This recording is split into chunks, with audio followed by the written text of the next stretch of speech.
이동우 YTN 보도국 선임 기자 나와 있습니다. 안녕하십니까? 네, 안녕하십니까.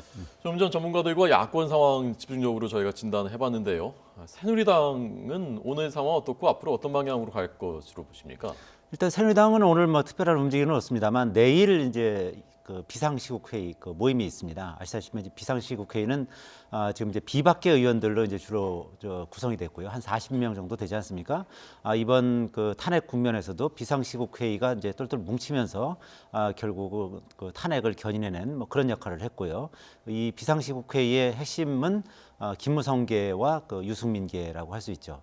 그래서 지금 현재 이런 상황에서 친박계는 사실 정중동의 모습을 보이고 있고 비박계는 이제 이런 비상시국 회의를 중심으로 해서 이제 상당히 앞으로 이제 활발한 활동을 하면서 친박계의 이 지도부 퇴진 등을 이제 강력하게 요구할 가능성이 높습니다. 예. 이정현 대표는 사퇴할 것이라고 보십니까? 일단 이정현 대표가 12월 21일 날 사퇴하겠다고 이제 분명히 얘기를 했기 때문에 얼마 안 남았군요. 12월 21일까지는 이제 본인이 그렇게 얘기를 했고 네. 만약에 12월 21일까지 사퇴하겠다고 했음에도 불구하고 사퇴하지 않을 경우에는 아마 상당한 그 파장일 것이고 아마 친박계 그 다른 의원들 입장에서도 그런 어떤 시건을 한다면은 도덕적으로도 그렇고 현재 어떤 정치 상황 구조로 봤을 때도 12월 21일 날 사퇴하지 않는다면 상당한 파국이 예상되기 때문에 친박계 다른 의원들도 사퇴를 촉구할 가능성이 대단히 높다. 그렇게 볼 수 있을 것 같습니다. 네. 그 이후에는 어떻게 될 것 같습니까? 그 이후에 지도 체제를 비박계 중심으로 할 것인지 아니면 갈라서는 수순으로 할 것인지.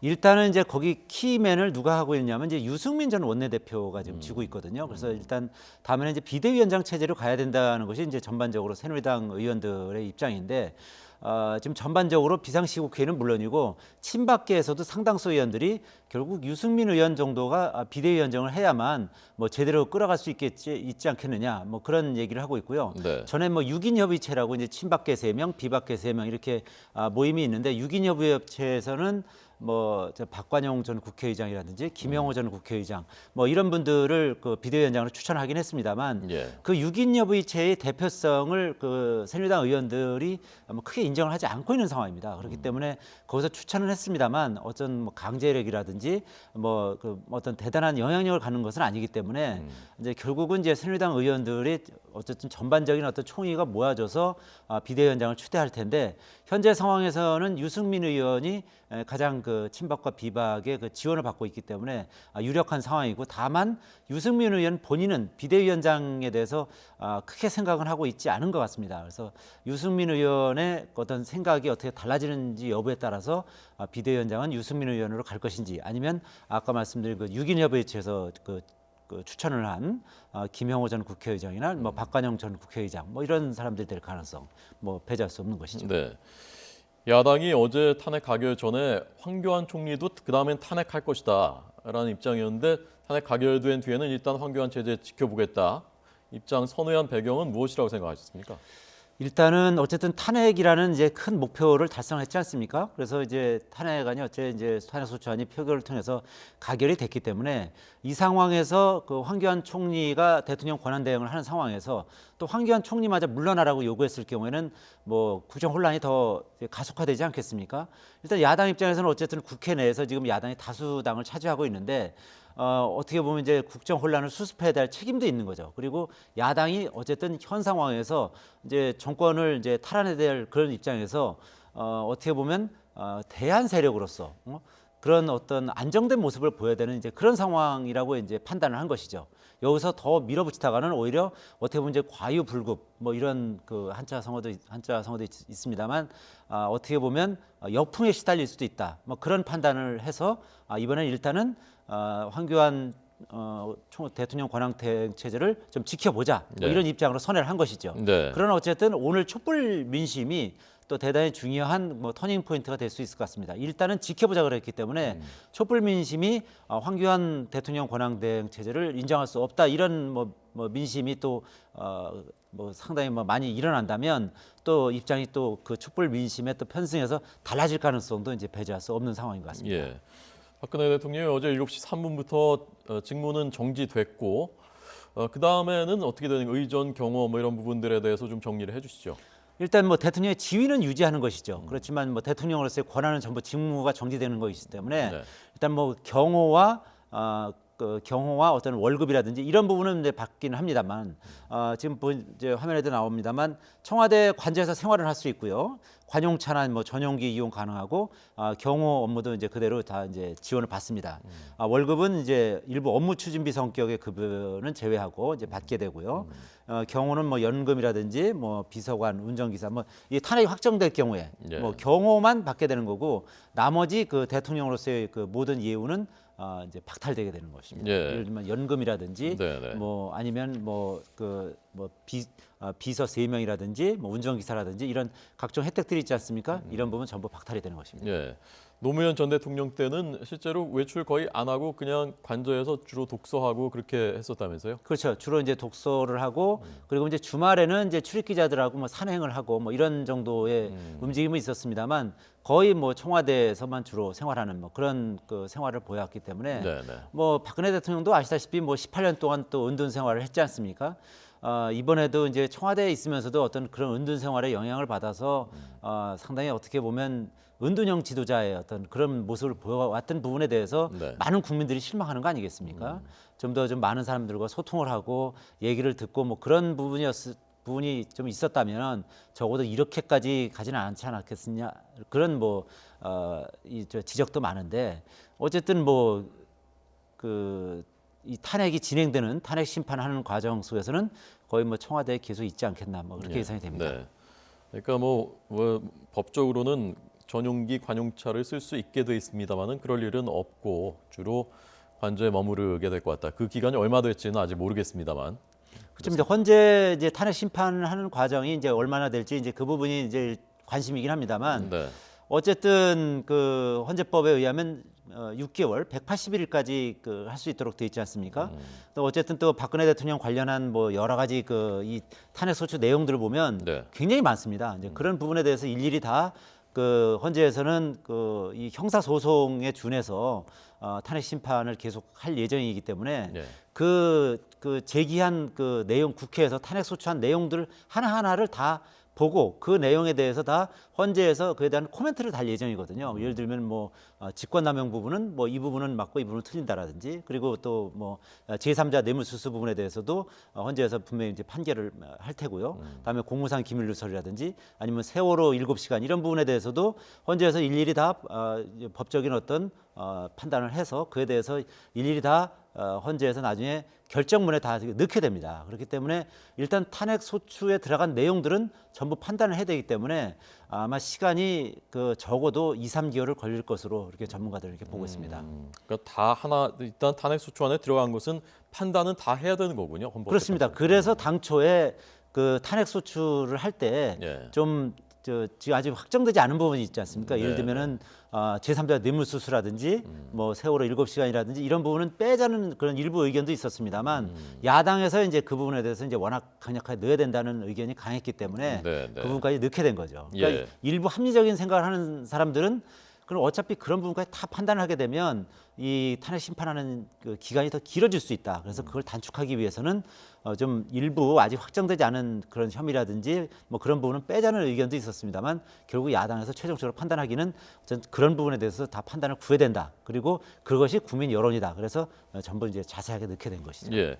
어제 직무 정지되기 직전에 최재경 민정수석 사표를 22일 만에 수리하고 조대환 변호사를 새 민정수석으로 임명한 부분, 이 부분 어떻게 해석하셨습니까? 일단 뭐 아시다시피 최재경 전 민정수석 같은 경우는 계속 그 사퇴하겠다는 의지를 굽히지 않은 상황이었지 않습니까? 예, 그럼에도 불구하고 이제 계속 사표 수리를 이제 보류해왔던 것이고 예. 이제 조대환 신임 민정수석 같은 경우는 어쨌든 뭐 대통령과 같이 계속 일을 해왔던 사람이고 대통령직 인수위에도 들어갔던 인물 아니겠습니까? 그러니까 나름대로 이제 호흡이 더 잘 맞는다 이렇게 판단을 한 것이고 사실상 뭐 대통령으로서의 마지막 그 인사라고 봐야겠죠, 그죠? 뭐 어쨌든 그런 상황에서 이 탄핵 심판 과정에서 예, 어쨌든 민정수석으로부터의 상당한 어떤 법률적 조언도 이제 구해야 되는 그런 상황이거든요. 그래서 조대환 민정수석을 급하게 예. 선임한 것으로 이렇게 예상이 됩니다. 예. 조대환 수석 어떤 인물인지 좀 설명을 더 해주시죠. 이제 검찰 출신이고요. 그 대구지검 특수부장을 했었고 서울 고검에서도 이제 근무를 많이 했었습니다. 그리고 아까 말씀드린 것처럼 검찰 내 특수통이면서도 그리고 이 세월호 특조위에 예. 부위원장으로 참석을 했었죠. 그 새누리당의 추천으로 부위원장으로 참석을 하면서 이쪽 진보 쪽에서 이제 좀 공격을 좀 받았죠. 뭐 세월호 특조위가 운영하는 데 있어서 좀 어떻게 보면 좀 방해 세력으로 그런 뭐 역할을 했다라면서 진보 쪽에서는 이제 상당히 공격을 받는 이제 그런 인물이긴 합니다. 예. 황교안 총리 대행에 대해서 그 권한 대행에 대해서 총리 겸 대통령 권한 대행에 대해서 야당이 일단 지켜보겠다라는 입장인데 황교안 총리 대행 체제가 황교안 권한 대행이 어떤 정도의 뭐 영어로 하면 스탠스, 어떤 정도의 입장, 어디까지 그 권한을 직무를 행사하고 할 것인가가 앞으로의 전국의 큰 변수 중에 하나가 될 것 같은데 어떻게 전망하십니까, 이 기자께서는? 일단 그 아시다시피 지난 2004년에 노무현 전 대통령이 탄핵됐을 때 그때 한 63일 동안 고건 당시 총리가 대통령 권한 대행을 했었는데 예. 그야말로 로우키 전략을 갔었습니다. 좀 뭐 최소한의 어떤 필요한 부분만 했었고 청와대도 단 한 번만 들어갔었거든요.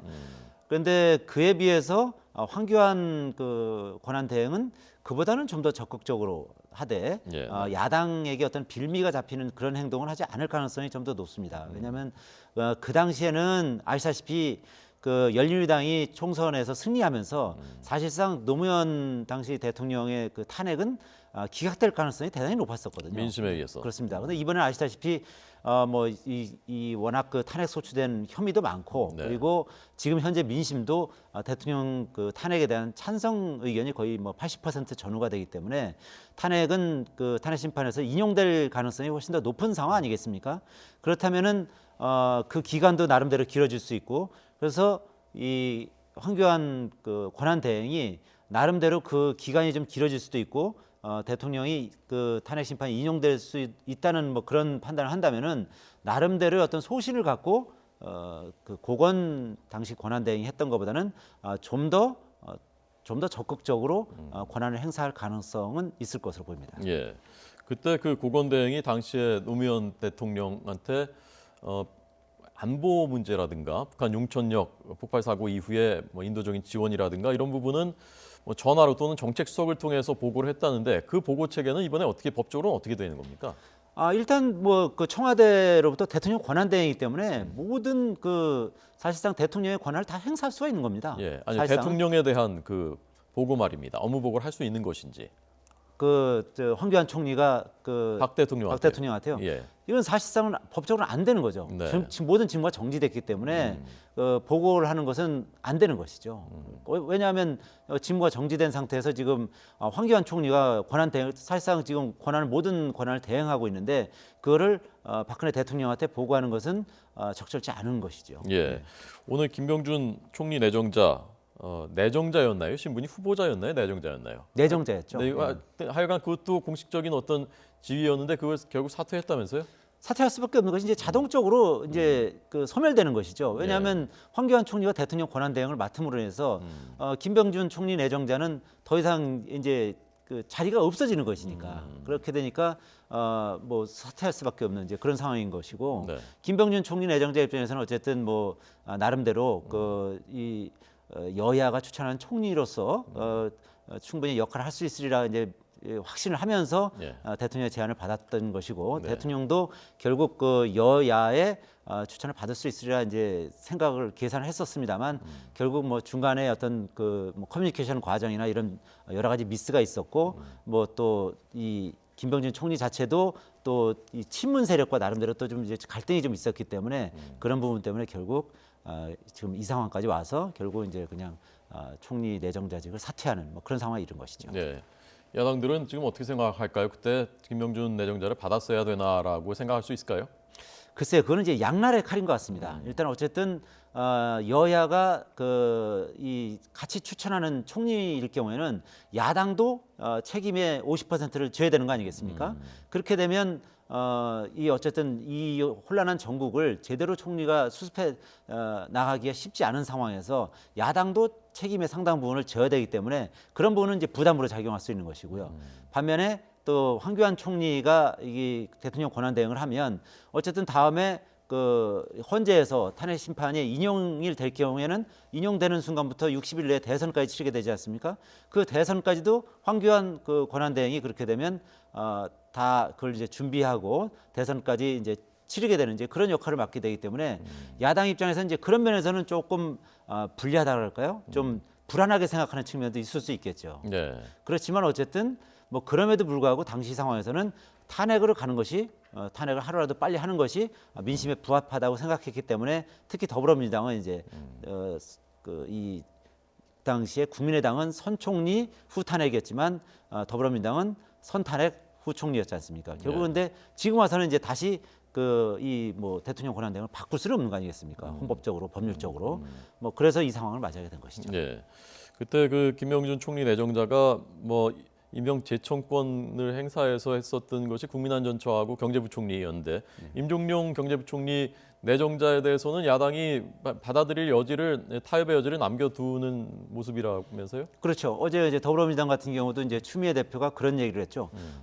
지금 저 민생과 경제의 그 사령탑을 빨리 세워야 된다. 지금 경제가 여러 가지로 어렵기 때문에 그 부분을 신속하게 해야 된다. 다만 임종용 그 부총리 내정자가 거기에 적합한지는 좀 더 면밀하게 검토해 보겠다라고 얘기했습니다. 그러니까 나름대로 상당히 이제 긍정적으로 검토를 하겠다는 얘기인 거죠. 지금 아시다시피 뭐 경제 상황이 상당히 여러 가지로 어렵지 않습니까? 내년 뭐 경제 성장률이 2.4% 정도로 예상이 된다는 것인데 그건 뭐 예상일 뿐이고 그보다 더 낮아질 가능성이 지금 현재 상황에서는 더 높은 거 아니겠습니까? 네네. 그래서 야당에서도 적어도 임종용 부총리는 가급적 빨리 세우는 것이 낫겠다. 막 그런 판단을 하고 있는 것을 봅니다. 예.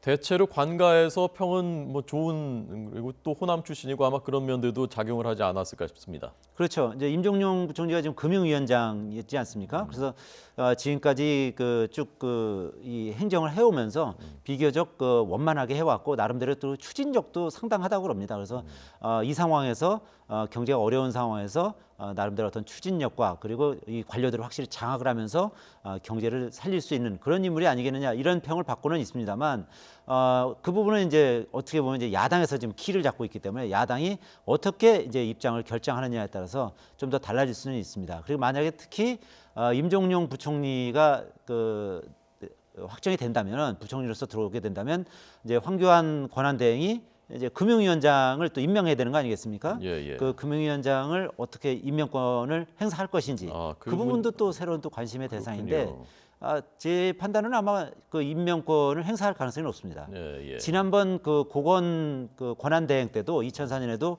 차관급 2명을 임명을 했거든요. 그래서 지금 상황에서는 또 이게 어느 정도 길어질지 모르는 상황이기 때문에 또 금융위원장은 또 경제계에서 차지하는 비중이 꽤 높단 말씀입니다. 그래서 금융위원장도 임명권을 행사할 가능성이 현재 상황에서는 만약에 그 상황이 닥치게 된다면 그 가능성은 또 높지 않을까 그렇게 예상하고 있습니다. 알겠습니다. 탄핵 정국 현안 이동우 YTN 보도국 선임 기자의 분석 들었습니다. 고맙습니다.